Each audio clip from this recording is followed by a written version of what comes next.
We're going to have to seal up those borders. He made immigration the centerpiece of his campaign. We're like a garbage can for the world. And when he's back in the White House, President-elect Trump has promised to immediately crack down with mass deportations of people in the country illegally. On day one, I will launch the largest deportation program in American history. We're going to get the criminals out. To do that, Trump has said he'll mobilize the military and local police. But he's offered few specific details on how it will actually work.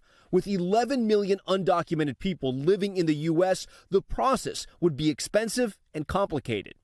One report puts the price tag at an estimated $88 billion a year to hire new ICE agents, build detention camps, and carry out legal processing. Ron Vitello was acting ICE director during the first Trump administration. I'm sure it's very expensive.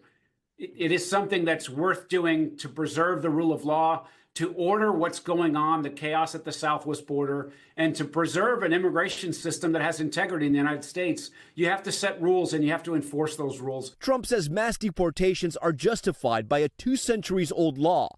But some legal experts on the left say Trump's interpretation is way off. It is not lawful to use this centuries-old statute to deport people. It was for a very specific purpose when a foreign government invades this country. That is not what's happening with immigrants here. Trump made immigration a major focus of his first administration with mixed success.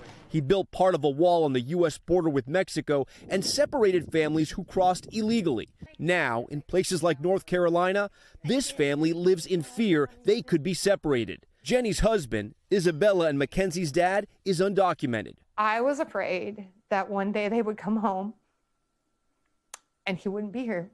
So he lives in the shadows. The family asks we don't show his face or share his name because they worry he could be deported. I don't make any trouble. I just go work and coming home. My family is everything for me. Tonight, millions of families bracing for what's next.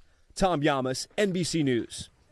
Thanks for watching. Stay updated about breaking news and top stories on the NBC News app or follow us on social media.